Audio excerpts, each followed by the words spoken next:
just got to the gate for my flight to Salt Lake City to head to Nexus. Welcome class. It's very early in the morning. I generally schedule my lectures in the afternoon for this particular reason, but I'm not a morning person, but here I am, 7 o'clock in the morning at Dulles Airport. Yeah, got here in time, ready to be noticed in the wild as a Santa fan. Hopefully see if someone else on my flight is headed to Nexus too. I'll be recording what happens there and post a video, so very low effort video for December because I'm spending the time at Nexus and, you know, holidays and all that stuff. So again, consider this your holiday break from class for an easy lesson this time, and I will see you at Nexus.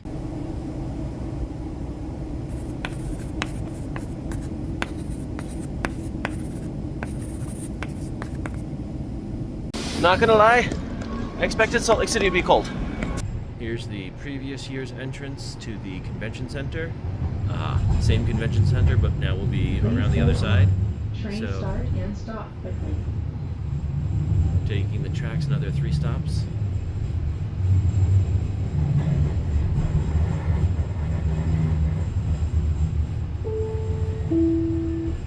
Temple Square, 150 west of South I think Temple. that big tower is what they call the Salt Shaker, which is where I'll be staying.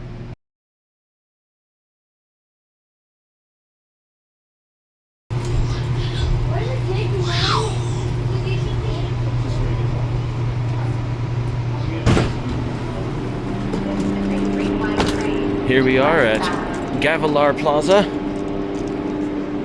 my track stop from the airport. The stop closest to my hotel I'll be staying at. So, still a couple of blocks. Fortunately, my parents just got me this awesome new Rolly luggage in Worldhopper colors, no less. Alright, class.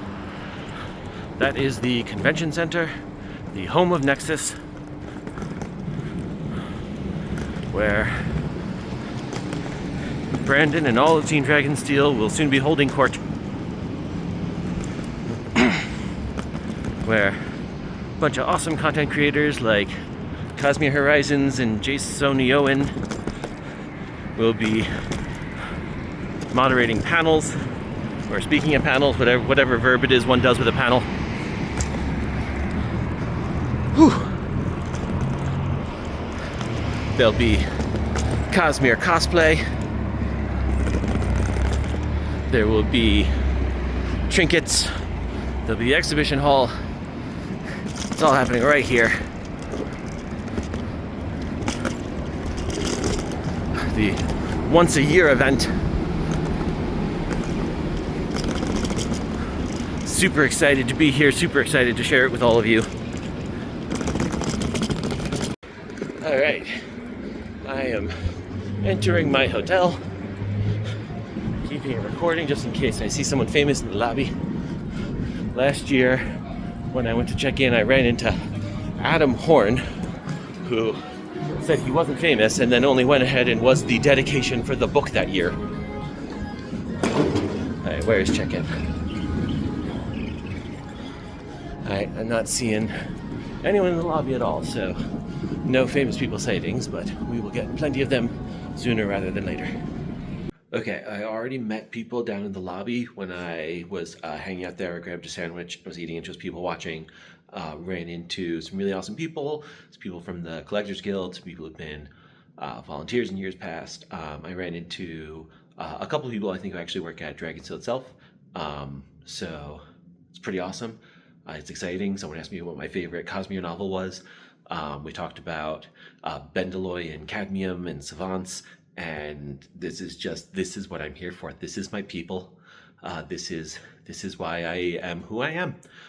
This is amazing, and it's not even before the first day. Like, tomorrow is before the first day. Tomorrow is the pre-registration and my first shift as a squire, and today is just people are physically here, and it's just so awesome. So yeah, looking forward to the rest of the convention. The Salt Palace is using awakened steel mines to clean. Oh my goodness, there's eyes. Gentle sweeping. Oh, it's coming for me. It's coming for me! It's Merrill's sweep.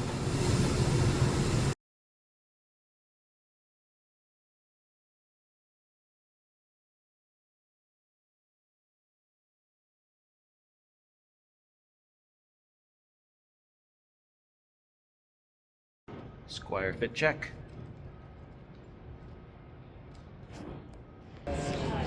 Yes, get a pallet jack, and let's see, there's at least a couple that are ready to go already.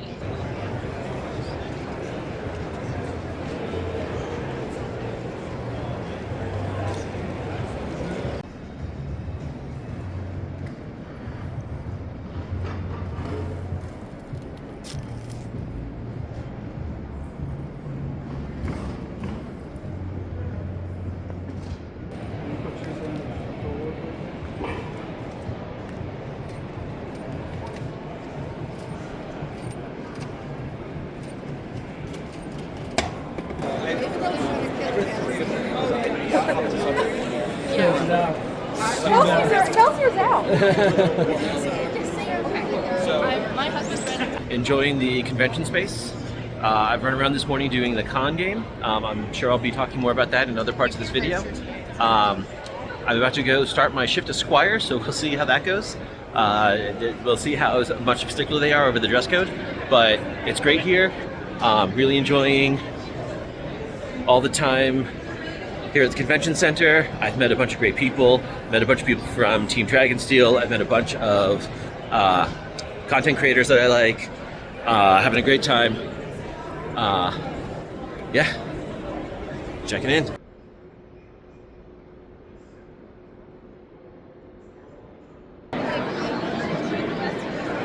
It's time for the ball. I know you love those. Depends on the change. Is it made of aluminum?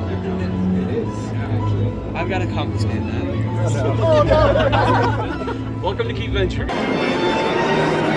Satan, I'm just going to spend the night watching it. While blood runs thick as we succumb to metal's sharp prick.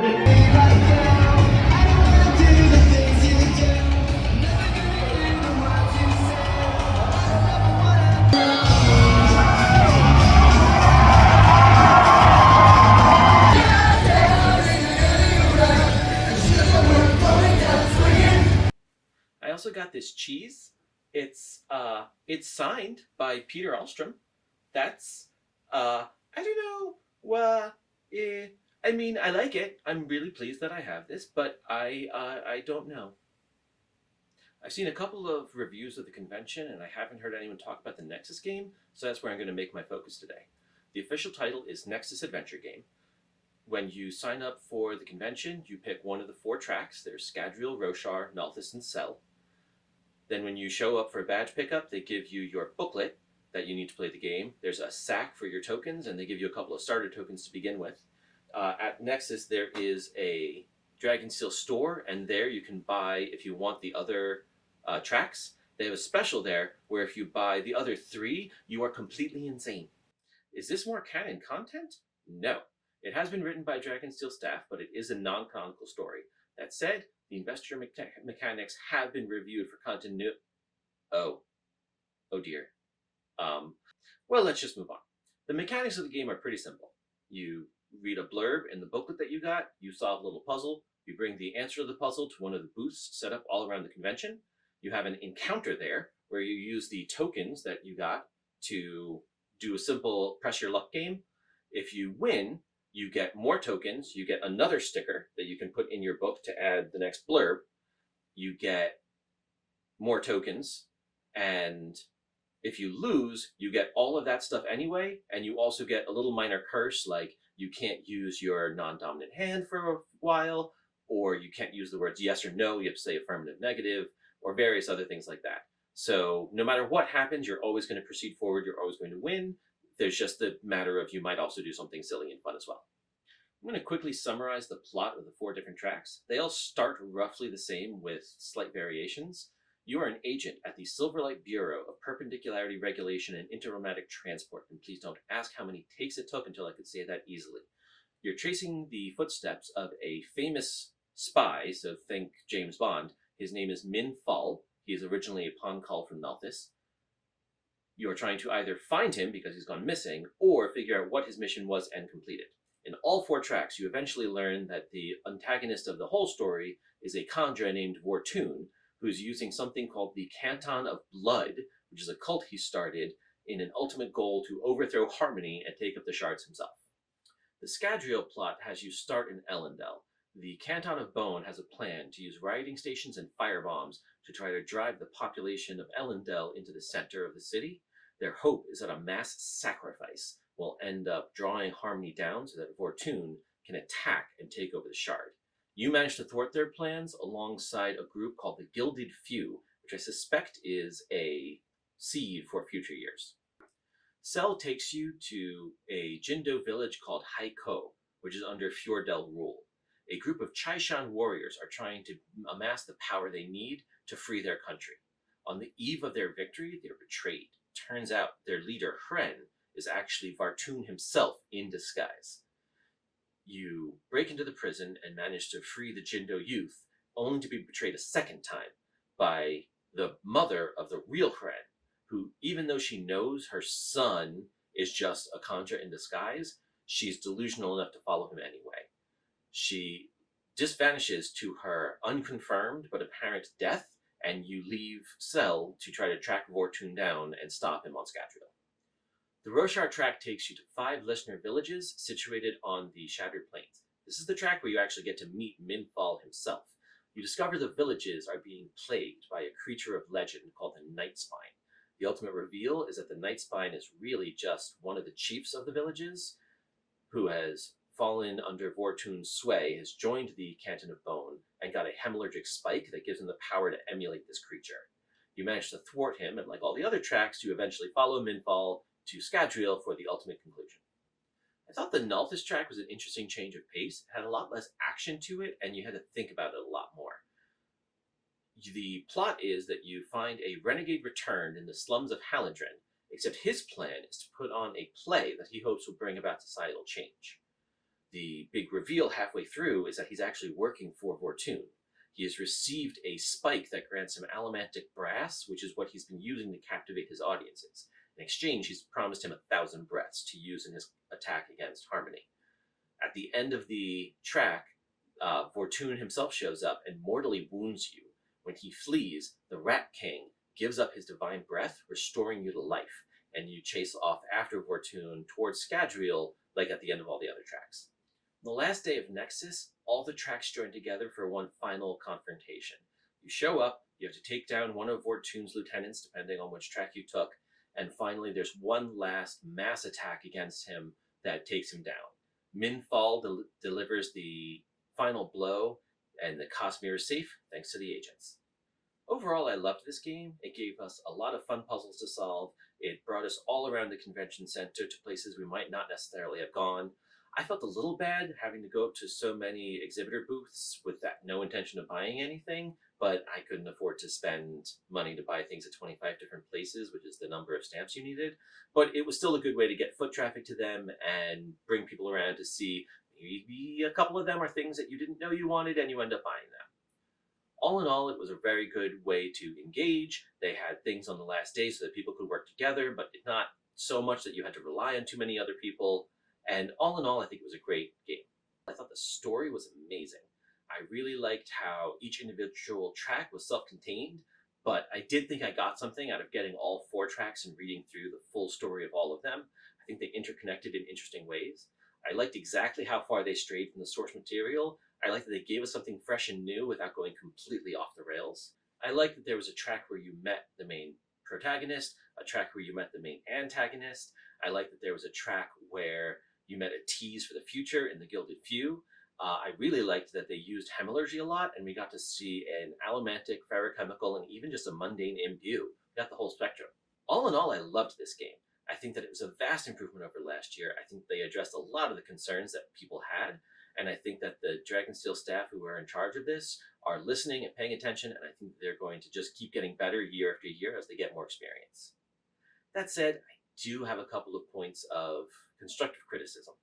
The main one for me was the misprints, especially after there was a printing error last year, which I realized probably wasn't Dragonsteel's fault itself.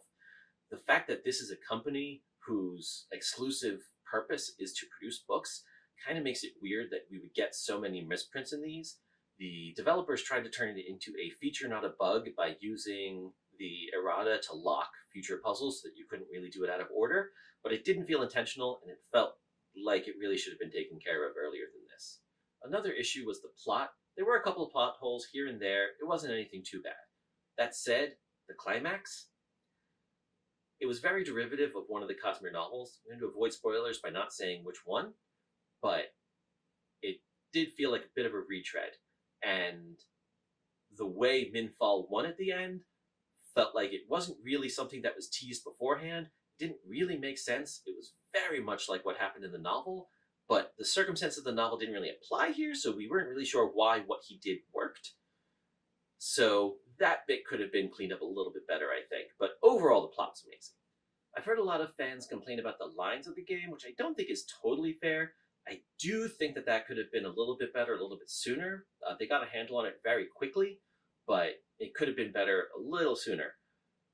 I also think that fans didn't quite realize that the lines were moving very, very quickly. I saw them get very, very long, but they were being timed, and you got in and out in 12 minutes, and that was just for the longest lines, which you're only going to be in at most twice a day. So I didn't think the lines were as bad as people thought they were, but I understand why just looking at the lines, they could seem intimidating. That said, it's a convention. You're going to spend some time in lines. I don't think that's the worst thing in the world.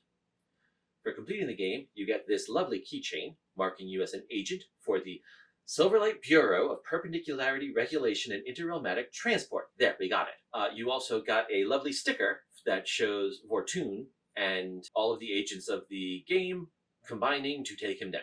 And that's it. That was my Nexus experience. Did you find this helpful? Did you go this year? Did you see me? Will you want to go next year? Let me know in the comments below what you think. The first lesson of 2026 is going to feature heavily from Error 1 of Scadrial. So if you're a huge Mistborn fan like I am, please don't miss it. You'll want to make sure to tune in because I'm going to explain a very, very complicated phenomenon as clearly as I can. Have a happy holiday season, everyone. See you next year. Class dismissed.